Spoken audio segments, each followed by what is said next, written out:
Dear students, good morning. स्वागत है आपका हमारे YouTube channel SCS video point पर।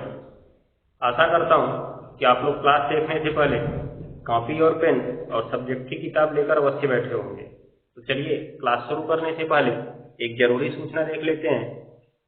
जरूरी सूचना में आपके लिए ये है कि कक्षा 12 की जो ऑनलाइन क्लास है, प्रतिदिन आपको सुबह 6:45 पे मैथ के लिए मिलेगी और 7:30 पर अर्थात 7:30 बजे केमिस्ट्री के लिए मिलेगी। इसी प्रकार कक्षा 10 के लिए मैथ साइंस की क्लास आपको 7 बजे मिलेगी और मैथ की क्लास आपको 7:45 में मिलेगी। ये क्लास आपके लिए प्रतिदिन उपलब्ध होगी। आप इस क्लास को दिन में चाहे जब देख सकते हैं और अगर आपको क्लास अच्छी लगे, उपयोगी लगे, तो इसे शेयर करके अपने अन्य दोस्तों तक अवश्य पहुंचाएं। और अगर आपको वीडियो अच्छी लगी हो तो इसे आप लाइक भी अवश्य कीजिएगा। तो चलिए आपका समय बर्बाद किए बिना हम देखते हैं आज की क्लास में क्या है। तो चलिए क्लास शुरू करते हैं।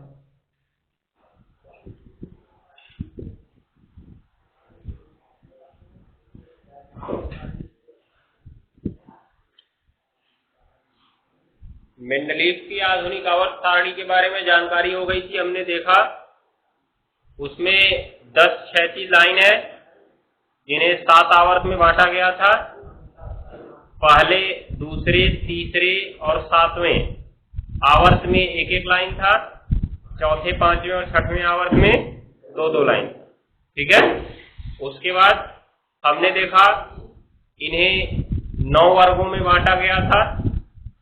9 वर्ग में जो 9वां वर्ग था उसे शून्य वर्ग कहा गया था।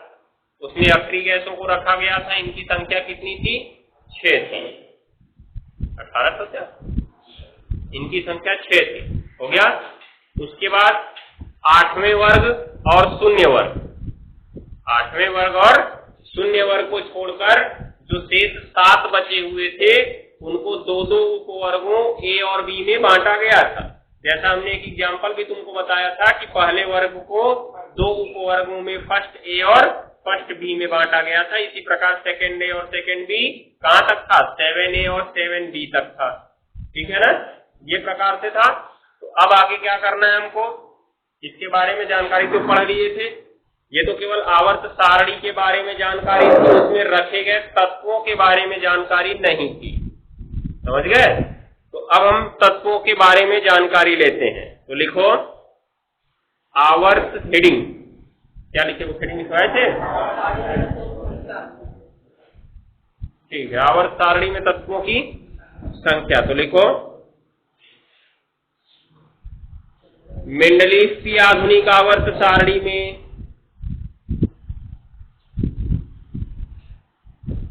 मेंडलीव की आधुनिक आवर्त सारणी में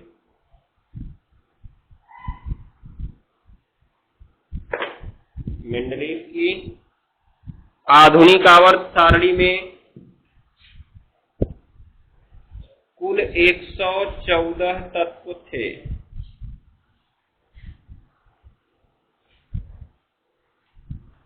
कुल 114 तत्व थे।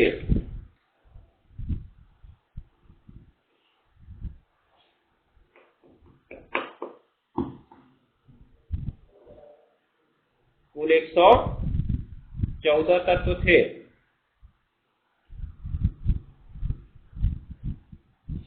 हो गया। जिन्हें 7 आवर्त में रखा गया था। जिन्हें 7 आवर्त में रखा गया था।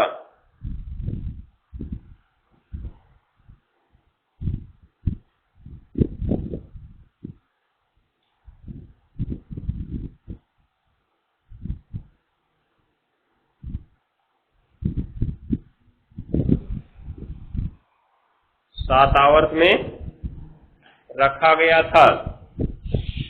हो गया।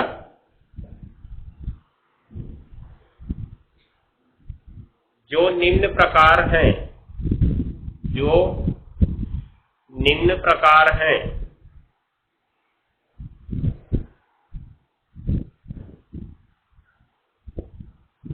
अब तत्वों को 7 आवर्त में कैसे रखते थे लिखना शुरू करो। पहला नंबर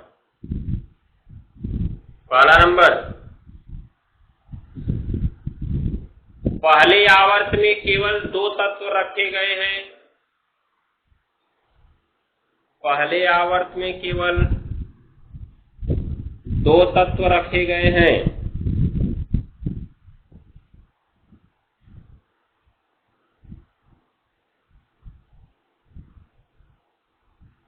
पहले आवर्त में केवल 2 तत्व रखे गए हैं।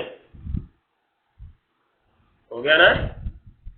अतः इसे अतिलघु आवर्त कहते हैं। अतः इसे अतिलघु आवर्त कहते हैं।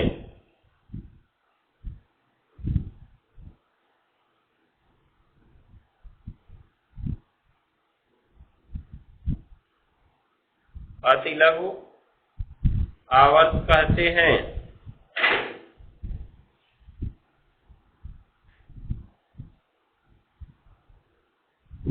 हो गया ना। आगे लिखेंगे। दूसरे और तीसरे आवर्त में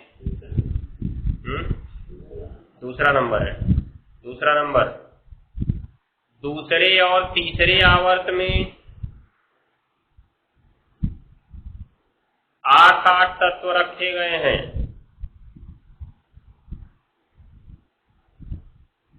दूसरे और तीसरे आवर्त में 8 तत्व रखे गए हैं।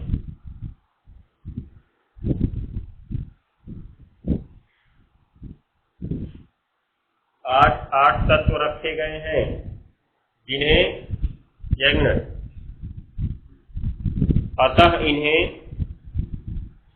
अतः इन्हें लघु आवर्त कहा गया। अतः इन्हें लघु आवर्त कहा गया।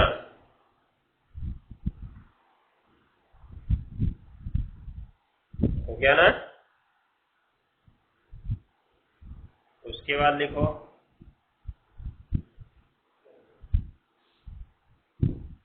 अगला नंबर। चौथे और पांचवें आवर्त में 18 तत्व हैं। चौथे और पांचवें आवर्त में 18 तत्व हैं।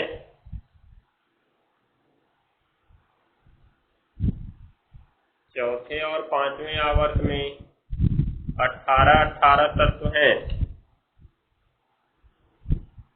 हो गया ना। जिन्हें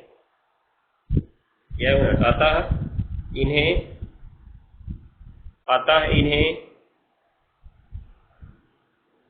हो गया दीर्घावर्त कहते हैं।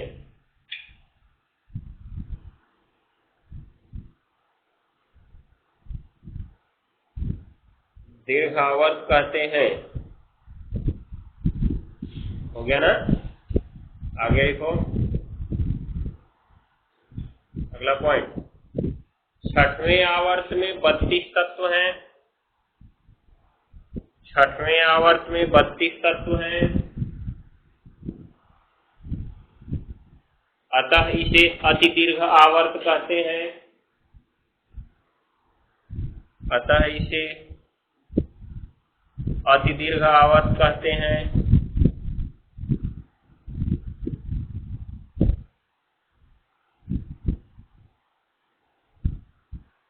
अतः इसे अति दीर्घ आवर्त कहते हैं।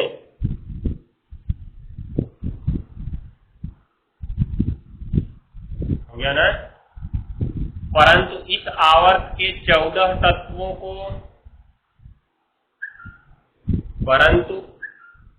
इस आवर्त के 14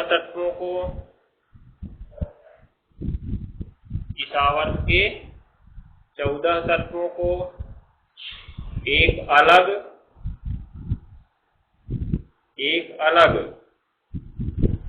श्रेणी के रूप में आवर्त सारणी से नीचे की ओर रखा गया है। या आवर्त सारणी के नीचे की ओर रखा गया है।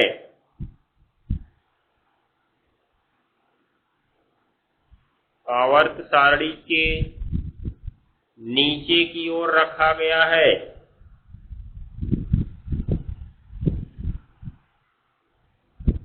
आवर्त सारणी के नीचे की ओर रखा गया है।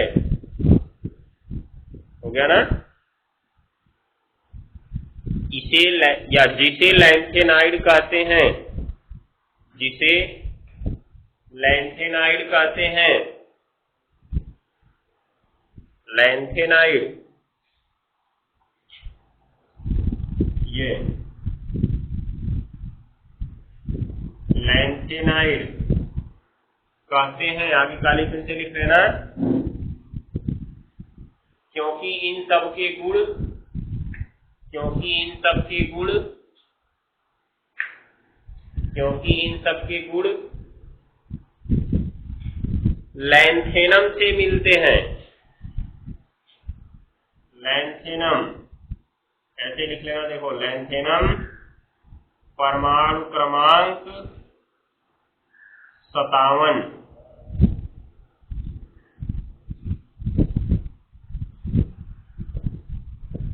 हो गया ना?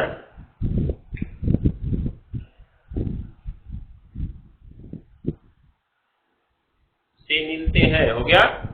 आगे लिख लेना, लैंथेनाइड, काली पेन से, लैंथेनाइड। अब देखो, इसके गुण तुम्हारा 57 से मिल रहे हैं ना, तो 57 के आगे 58 से 14 तक बढ़ते चले जाओ, वही होंगे लैंथेनाइड। 58 से 14 आगे बढ़ते चले जाओ, वही होगा लैंथेनाइड। तो कितने तक होगा? 72 तक की 71 तक? 72 नहीं, 71 तक होगा। क्यों होगा? क्योंकि 58 भी तो उसी में है। तो 58, 59, 60, 3 को तो यही हो गया। 60 के आगे 10, 70, 10, 3, 13 हो गया। 71 पहुंचे 13, कितना हो गया? 14 हो गया। हो गया ना? तो क्या लिखे? लैंथेनाइड। हो गया? आवर्त सारणी में, आवर्त सारणी में परमाणु क्रमांक 58 से लेकर 71 तक है। परमाणु क्रमांक 58 से लेकर 71 तक है। मतलब कितने हैं ये? 14। 58 से लेकर 71 तक है। हो गया? कोष्ठक में लिखे ना, कुल 14 तत्व। मतलब लैंथेनाइडों की संख्या कितनी है? 14। हो गया ना? इसी प्रकार अगला पॉइंट लिखो। अब अगला पॉइंट, 7वें आवर्त में भी 32 तत्व हो सकते हैं। 7वें आवर्त में भी 32 तत्व हो सकते हैं।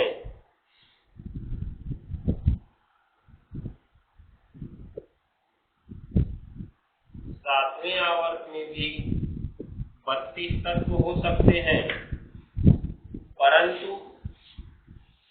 यह अभी अपूर्ण है। इस समय नहीं अपूर्ण है, जिस समय बताया था उसी समय अपूर्ण, परंतु यह अभी अपूर्ण है।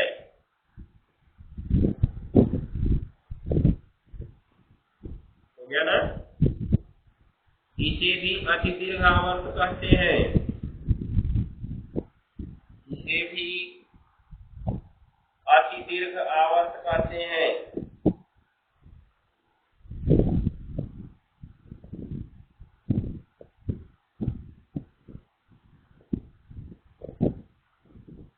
इसे भी अति दीर्घ आवर्त कहते हैं। हो गया ना?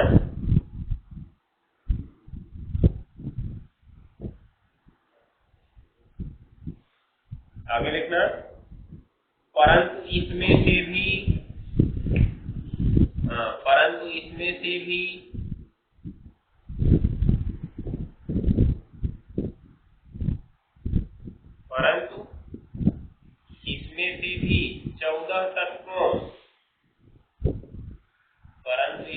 भी 14 तत्वों, कोष्ठक में लिख देना परमाणु क्रमांक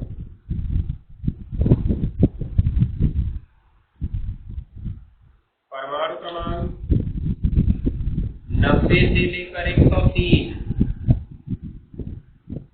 90 से लेकर 103 तक, 90 से लेकर 103 तक कोष्ठक बंद कर दो। हो गया?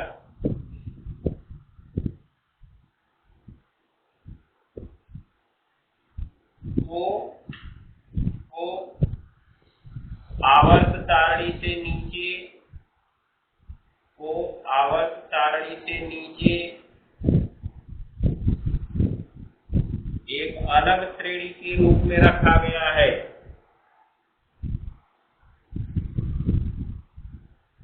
एक अलग श्रेणी के रूप में रखा गया है। हो गया?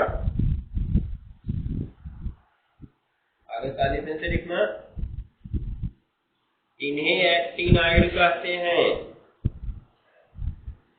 इन्हें एक्टिनाइड कहते हैं, एक्टिनाइड।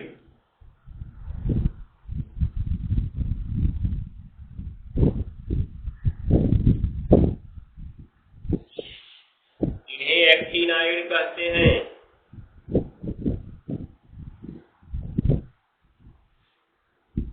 इन्हें एक्टिनाइड कहते हैं।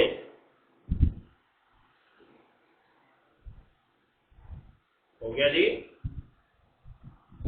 आगे लिखो।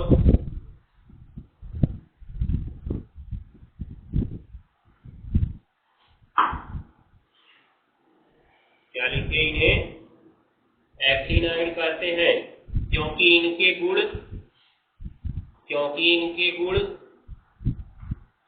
एक्टिनियम,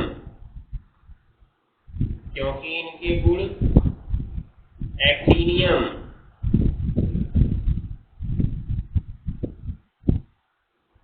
क्योंकि इनके गुण एक्टिनियम।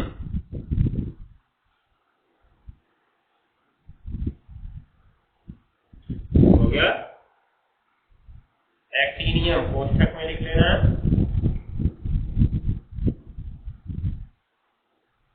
कोष्ठक में परमाणु क्रमांक 89 से मिलते हैं, से मिलते हैं।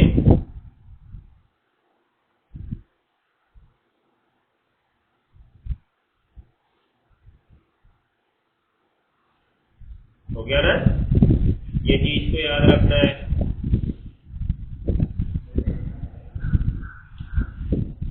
हेडिंग लिखो इसके नीचे फिर से। अब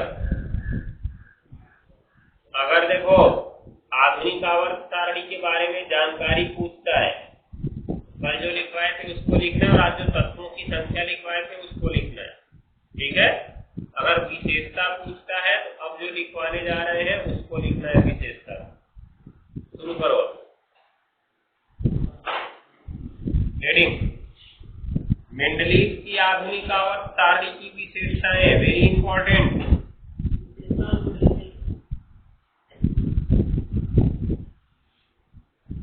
मेंडलीव की आधुनिक आवर्त सारणी की विशेषताएं।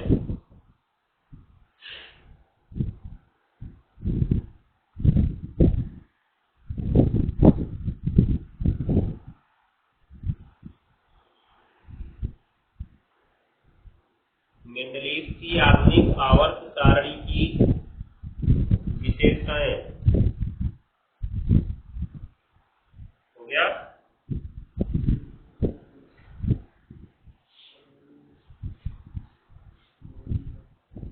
पहला नंबर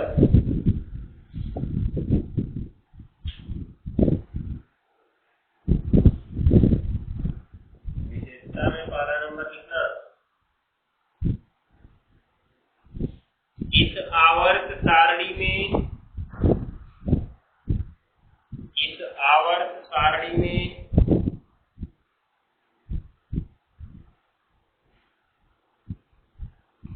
गया प्रत्येक उपवर्ग के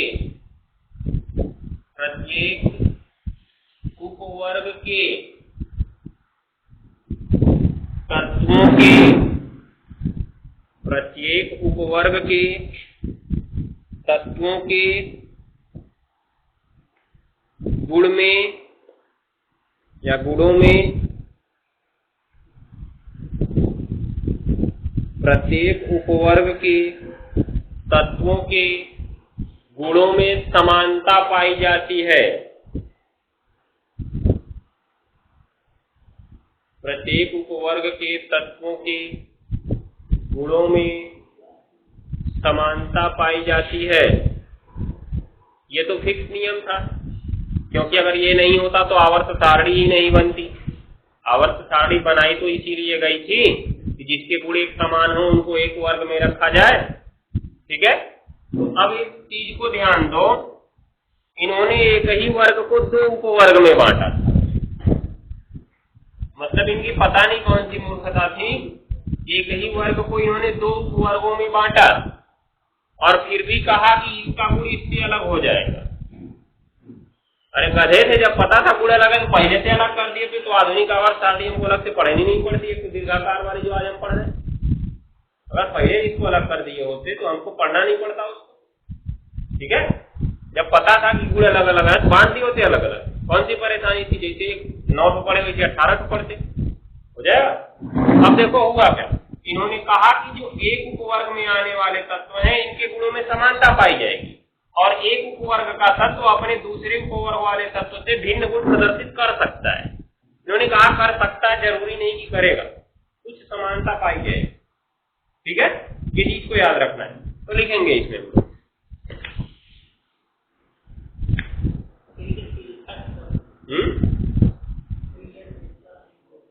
क्रियाशीलता भी इनकी अलग अलग थी, एक ज्यादा क्रियाशील एक कम क्रियाशील। लिखो आगे,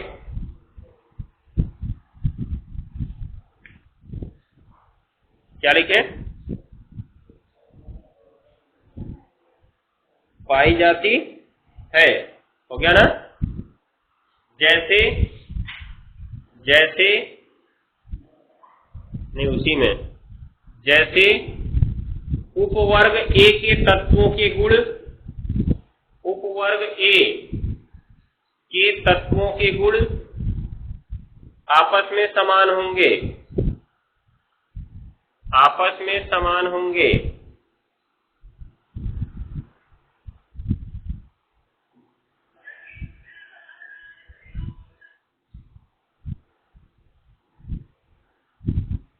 क्या लिखे जी,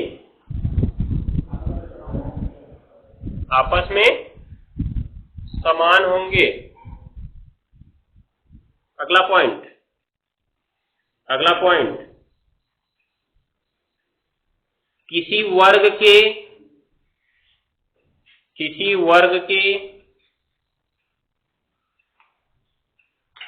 हो गया दोनों उपवर्गों के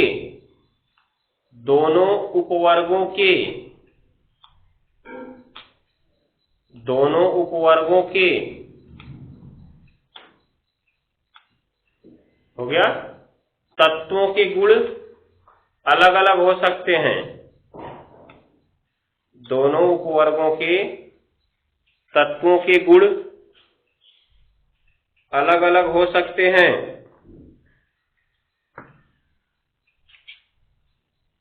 दोनों उपवर्गों के तत्वों के गुण अलग अलग हो सकते हैं।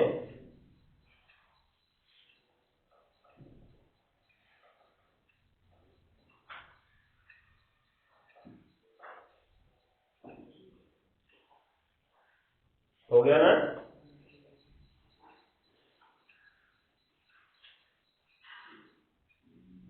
आगे देखो,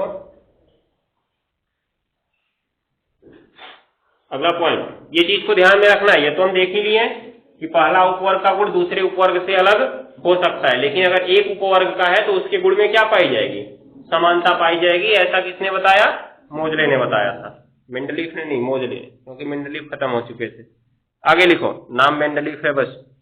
अगला पॉइंट, ये इंपॉर्टेंट है।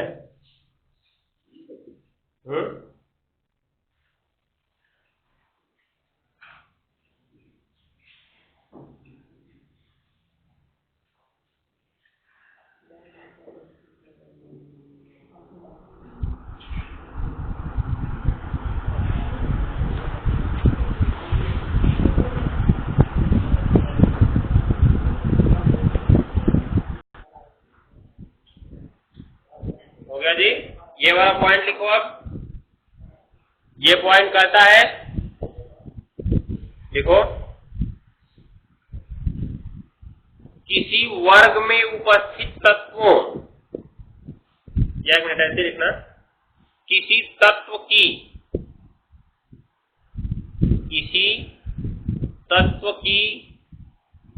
वर्ग संख्या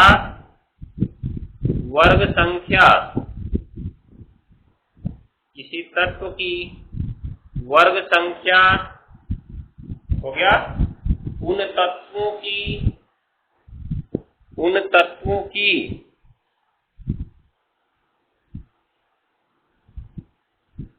संयोजकता को प्रदर्शित करती है।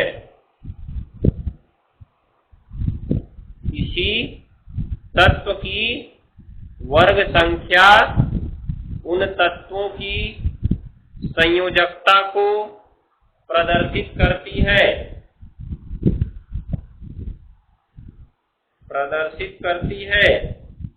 हो गया ना? आगे लिख लेना, कोष्ठक में 8वें वर्ग को छोड़कर, 8वें वर्ग को छोड़कर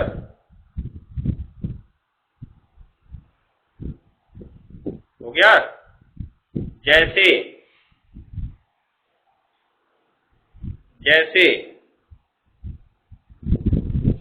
देखो इधर हुआ क्या था, 1 2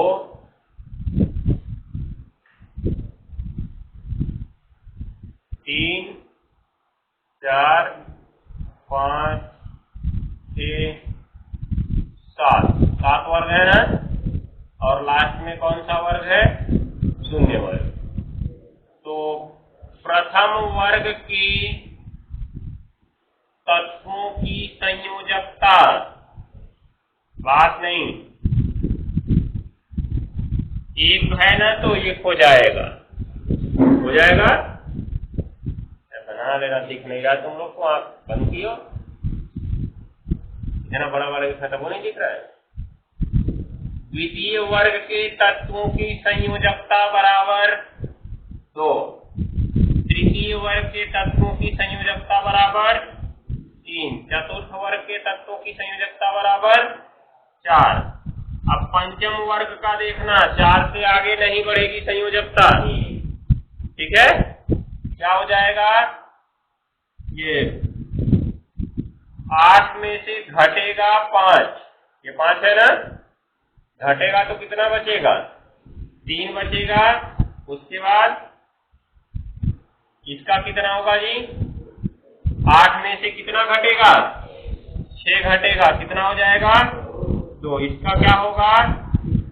8 में से 7 घटेगा तो 1, और ये शून्य वर्ग का तो नाम ही है शून्य, हो गया ना? जब उसका नाम है शून्य वर्ग, जरा वैसे शून्य रहेगा, हो गया? तो देखो 4 से आगे नहीं संयोजकता बढ़ती, हो जाएगा। 5वां वर्ग आया तो उसके बाद 8 में से घटने लगेगा। ये 8 में से घट क्यों रहा है? 8 में से क्यों घट रहा है? हमने पीछे पढ़ा कि कोई भी तत्व होता है अपने बाहरी कोश में कितना इलेक्ट्रॉन करना चाहता है? 8 इलेक्ट्रॉन करना चाहता है, समझ गए ना? तो पहला वर्ग का मतलब उसके बाहरी कोश में 1 इलेक्ट्रॉन है, तो अगर उसको 8 करना है तो बेचारे को 7 इलेक्ट्रॉन ग्रहण करना पड़ेगा। न कोई 7 देगा न ये 7 ग्रहण करेगा। हमने बताया 3 से ज्यादा ग्रहण नहीं करता है, ठीक है ना? इसलिए ये अपना एक त्याग देता है और इसके पीछे का जो 8 बचा रहता है वही इसका बाहरी कोश बन जाता है। जैसे अगर हम देखें एक तत्व का इलेक्ट्रॉनिक विन्यास है 281, कौन सा तत्व है ये? सोडियम, ठीक है ना? तो इसके बाहरी कोश में 1 है, इसको अपने बाहरी कोश में 8 करना है। कितना करना है जी? 8, तो 7 ग्रहण करा दें तो 8 हो जाएगा इसके पास, हो जाएगा। लेकिन जो संभव नहीं है वो बात हम कैसे कर सकते हैं, मतलब 7 इलेक्ट्रॉन हम ग्रहण नहीं करा सकते इसको। इससे बढ़िया हम क्या करते हैं, जो इसका 1 इलेक्ट्रॉन रहता है इसको निकाल के भगा देते हैं, तो अब बाहर क्या दिखने लगता है, 8 दिखने लगता है, नहीं दिखता है। तो हमको लगता है कि उसके बाहरी कोश में कितना हो गया, 8 हो गया ना। कितना इलेक्ट्रॉन निकाल के भगाया, 1, इसलिए उसकी संयोजकता कितनी हो गई, 1 हो गई। तो यही काम पहले वर्ग के सभी तत्वों के लिए होगा ना। इसी प्रकार दूसरे वर्ग का होगा तो उसके बाहरी कोश में कितना होगा, 2 होगा। 2 है तो 6 ग्रहण करना पड़ेगा, फिर नहीं कर पाएगा, इसलिए वो 2 क्या करेगा, त्याग देगा, उसके अंदर वाला 8 दिख जाएगा, तो उसकी संयोजकता कितनी हो जाएगी, 2। तीसरे वर्ग में है तो बाहरी कोश में कितने इलेक्ट्रॉन होंगे, 3 इलेक्ट्रॉन होंगे 3 है तो फिर 5 ग्रहण करना पड़ेगा उसे, तो नहीं ग्रहण कर पाएगा, इसलिए 3 त्याग देगा, तो 3 हो गई उसकी संयोजकता। 4 है तो अब 4 न तो बेचारा त्याग सकता है, न तो ग्रहण कर सकता है। हमने कहा मैक्सिमम 3 ही ग्रहण करते, ठीक है। इसलिए जो 4 वाला होगा न तो त्यागेगा न ग्रहण करेगा, किसी दूसरे से 4 का साझा कर लेगा। क्या कर लेगा, 4 का साझा कर लेगा, तो 4 4 उसका भी कितना हो जाएगा, 8। कहने का मतलब अगर यहाँ पे 4 है और कोई अपना वाला 4 लेके इसके पास आ जाए तो कुल मिला के 4 4 8 हो गया कि नहीं हो गया। तो वो साझा करके 8 करता है, फिर भी उसके कितने इलेक्ट्रॉनों ने भाग लिया, 4 ने भाग लिया ना साझा करने के लिए, क्योंकि 4 था तभी तो 4 आए, तो 4 उसकी संयोजकता हो गई ना। अब 5वां पे आते हैं, इसके बाहरी कोश में कितने इलेक्ट्रॉन होंगे, तब जो वर्ग संख्या है वही इलेक्ट्रॉन होंगे। 5वां वर्ग है तो 5 इलेक्ट्रॉन है। अब 5 है तो कितने की जरूरत है, 5 है तो 3 की जरूरत है। तो अगर हम पुराने नियम को लगाएं कि 5 को निकाल दे तो 8 बाहर दिखेगा, क्या 5 निकालेगा वो, अरे अगर ये 5 निकालता तो कोई 5 ग्रहण भी कर लेता। हमने कहा जब 5 ग्रहण ही नहीं करेगा तो निकालेगा कैसे ये, ठीक है। इसका मतलब ये अपना 5 निकालता नहीं है, किसी से 3 मांग लेता है, हो गया ना। तो कितना हो जाता है इसके पास, 8 हो जाता है। तो देखो इसकी संयोजकता कितनी हुई, 3 हुई। तो पता करने के लिए ना कि कितना चाहिए उसको हमें 8 में से घटाना पड़ा। क्या करना पड़ा, घटाना पड़ा, तभी तो पता चला। इनके तक तो ठीक था कि सीधे सीधे दिख गया है कि उतना त्याग देंगे, लेकिन इनको 8 तक अपने आप को पहुंचाना है। जैसे तुम अभी यहाँ पे खड़े हो, तुमको अभी वहां तक जाना है, ठीक है, उस दीवार तक, तो तुमको पहले पता करना होगा ना कि दूरी कितनी है। दूरी कितनी है ये पता करने के लिए जहां से तुम चले थे वो पूरी दूरी और हमारी दूरी जितना हम चल चुके हैं उसको घटा देंगे तो ये वाली दूरी मिल जाएगी ना। कि जैसे इबारती प्रश्नों में हमने 2-3 सवाल को हल किया था, जो चोर और पुलिस वाला चल रहे थे, तो उसी प्रकार 8 इनको पहुंचाना है, 5 इनके पास है, तो कितना चाहिए, 3 चाहिए। इसी प्रकार जब 6वें वर्ग में जाते हैं तो इनके पास कितना हो जाता है, 6 हो जाता है। फिर इनको 8 पहुंचाना है, 8 पहुंचाने के लिए कितना चाहिए, 2 चाहिए। इनकी संयोजकता 2 हो गई, 7 हो गया है, 7। तो 7 हो गया तो क्या होगा, ये 1 की जरूरत पड़ेगी, इसलिए इनकी संयोजकता 1 हो जाएगी। इनका नाम ही शून्य वर्ग है, अर्थात इनके में 8 इलेक्ट्रॉन होते हैं। कितने होते हैं, 8 इलेक्ट्रॉन। तो 8 में से 8 घटेगा तो कितना हो जाएगा, 0 हो जाएगा, अर्थात इनका पेट भरा होता है, इसलिए इनकी संयोजकता 0 होती है। तो अक्रिय गैसों की संयोजकता क्या होती है, 0 होती है। लेकिन 8वें वर्ग में बदलाव होता है। 8वें वर्ग में रखे गए थे संक्रमण तत्व, और संक्रमण तत्व प्रदर्शित करते हैं परिवर्ती संयोजकता।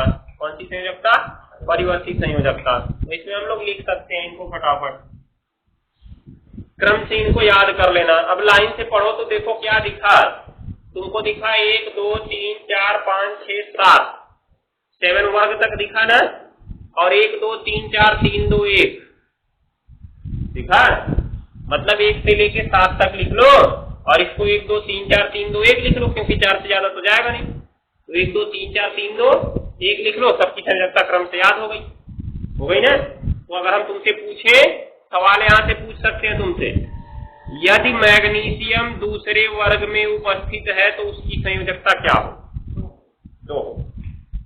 एल्यूमिनियम की संयोजकता क्या होगी, वैलेंसी उसकी क्या होगी, 3। क्यों, क्योंकि एल्यूमिनियम तीसरे वर्ग में। इसका मतलब अगर हम तुमको कोई तत्व दें और तुम्हें उसकी वर्ग संख्या पता हो तो तुम हमें उसकी संयोजकता आसानी से बता सकते हो। अगर हम पूछें ऑक्सीजन की संयोजकता क्या हो, तो ऑक्सीजन का अगर तुम्हें वर्ग पता है तो आसानी से बता सकते हो। ऑक्सीजन के बाहरी कोश में जितने इलेक्ट्रॉन है वही उसका वर्ग संख्या है। कितने इलेक्ट्रॉन ऑक्सीजन के बाहरी कोश में? 2,6 होता है ना, बाहरी कोश में 6 इलेक्ट्रॉन। ऑक्सीजन का इलेक्ट्रॉनिक विन्यास देखते हैं तो 2,6 होता है। कितना है? 6 इलेक्ट्रॉन है, तो किस वर्ग में होगा? छठवें वर्ग में। छठवें वर्ग के तत्वों की संयोजकता 2 होगी। और वैसे भी इलेक्ट्रॉनिक विन्यास से तो हमने सीधे सीधे निकाल लिया था, 6 है, 8 चाहिए, 2 की जरूरत है, 2 उसकी संयोजकता होगी ना। तो इस प्रकार से इनको क्रम से लिख के याद कर लो फटाक से। यही इलेक्ट्रॉन बता देगा तुमको, जितना इलेक्ट्रॉन है उसी वर्ग में है। पहले वर्ग में है तो 1 इलेक्ट्रॉन है, दूसरे वर्ग में है 2 इलेक्ट्रॉन, तीसरे वर्ग में है 3 इलेक्ट्रॉन, चौथे वर्ग में है 4 इलेक्ट्रॉन, पांचवें वर्ग में 5, छठवें वर्ग में है 6 और सातवें वर्ग में है तो 7 इलेक्ट्रॉन। आठवें वर्ग में है तो 8 इलेक्ट्रॉन, मतलब आठवां नहीं, शून्य वर्ग है तो शून्य वर्ग में है तो 8 इलेक्ट्रॉन। हाँ, तो लास्ट वाला, तो अंतिम वाला वही बाहरी कोश का लिखना है। नोट करो इसको फटाफट, तब आगे बढ़े।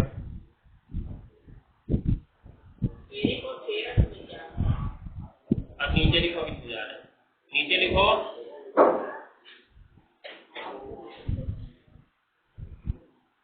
अगला पॉइंट, ये भी इंपॉर्टेंट है,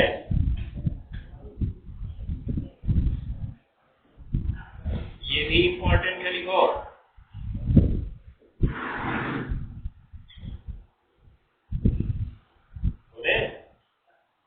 देखो क्या बोल रहे हैं।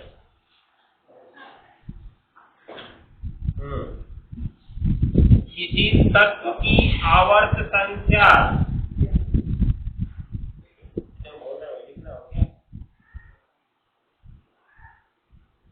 किसी तत्व की आवर्त संख्या उस तत्व में उपस्थित कोषों की संख्या को बताती है। किसी तत्व की आवर्त संख्या उस तत्व में उपस्थित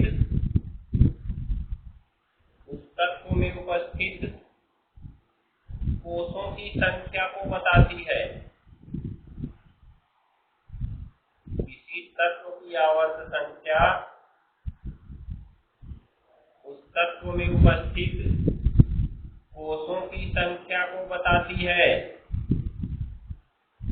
क्या ये चीज को ध्यान में रखना है। जैसे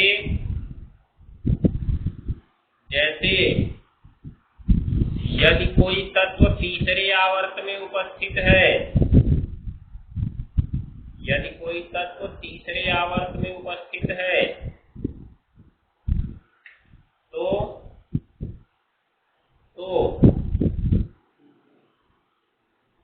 यदि कोई तत्व तीसरे आवर्त में उपस्थित है तो उसमें 3 कोष होंगे, उसमें 3 कोष होंगे। हो गया? ये चीज को ध्यान में रखना है, बाकी चीजें होंगी।